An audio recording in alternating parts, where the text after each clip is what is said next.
রাধে রাধে। অধ্যায় 3, কর্মযোগ। চলো এবার তাহলে আমরা ঢুকে পড়ি গীতার 3য় অধ্যায়, কর্মযোগ। এই অধ্যায়ে কৃষ্ণ খুবই গুরুত্বপূর্ণ একটা জিনিস বোঝান। জীবনে শুধু ভাবলেই হবে না, কাজ করতেই হবে। অর্জুন তখন একটু কনফিউজড। সে ভাবছে, যদি আত্মা অবিনশ্বর হয় তাহলে আমি কেন যুদ্ধ করব? আমি তো কিছুই মারছি না, তাহলে ধ্যান জ্ঞান করে থাকলেই তো চলবে।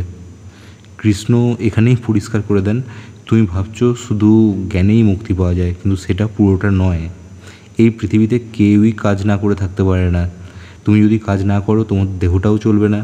এমনকি আমি ভগবান হয়েও যদি কাজ না করি তাহলে তো দুনিয়ার ভারসাম্যই নষ্ট হয়ে যাবে। তখন কৃষ্ণ বলেন, এই জগতে সবাই কোনো না কোনো কাজে যুক্ত। তুমি কাজ করছো, আমিও করছি। তুমি যদি না করো অন্যরাও কাজ ছেড়ে দেবে। আর তুমি যদি সঠিক কাজ করো মানুষ তোমার দেখা দেখি সঠিক পথে চলবে।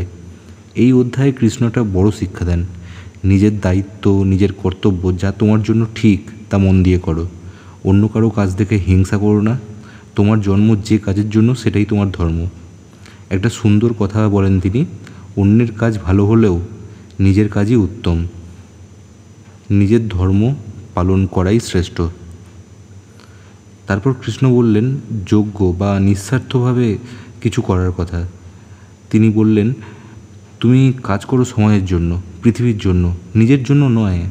যেমন গাছ ফল দেয় কিন্তু নিজে খায় না, নদী জল দেয় কিন্তু নিজে তা পায় না, তেমনই নিঃস্বার্থভাবে কাজ করতে পারলে সেটাই হবে প্রকৃত কর্মযোগ। এই অধ্যায়ে আরও একবার তিনি বলেন, তুমি কাজ করো কিন্তু ফলের আশা করো না। যা করো মন থেকে করো, সততার সাথে করো। তুমি যদি ভালো কিছু করো সেটাই একদিন তোমার কাছে ফিরে আসবে। আরেকটা জিনিস এখানে বোঝানো হয়েছে, কর্ম করা মানে শুধু বাইরের কাজই নয়, মনেও কাজ আছে। তুমি যদি বাইরে চুপচাপ থাকো কিন্তু মনে খারাপ চিন্তা করে ঘুরে বেড়াও, সেটাও কর্ম। তাই কৃষ্ণ বলেন, সত্যিকারের কর্মযোগী সেই যার মন আর শরীর দুটোই সৎ পথে চলে। এইভাবে কৃষ্ণ অর্জুনকে বোঝান, জ্ঞান আর কর্ম এই দুই একসাথে চললে তবেই জীবনে শান্তি আর মুক্তি পাওয়া যায়। এই অধ্যায়ের থেকে যে জিনিসগুলো আমরা শিখতে পারি সেগুলো হচ্ছে, কাজ করো কিন্তু নিজের লাভের জন্য নয়। নিজের কর্তব্য পালনের মধ্যে দিয়েই জীবন পূর্ণ হয়। নিঃস্বার্থভাবে কাজ করাই ঈশ্বরের উপাসনা। অন্যের ধর্ম নয়, নিজের ধর্ম পালন করো, ইভেন ইফ ইটস টাফ। কর্মেই মুক্তি, কর্মেই শান্তি। এইভাবে কৃষ্ণ অর্জুনকে বুঝিয়ে চলেছেন, জীবনে অলস হয়ে থাকা, শুধু ভাবনার মধ্যে ডুবে থাকা নয়, কাজে লেগে পড়াই আসল। এটাই কর্মযোগ, এটাই গীতার শক্তি। আশা করি ভিডিওটি ভালো লেগেছে।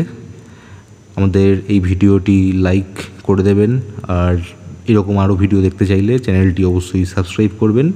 আবার দেখা হবে পরের অধ্যায়ে। হরে কৃষ্ণ।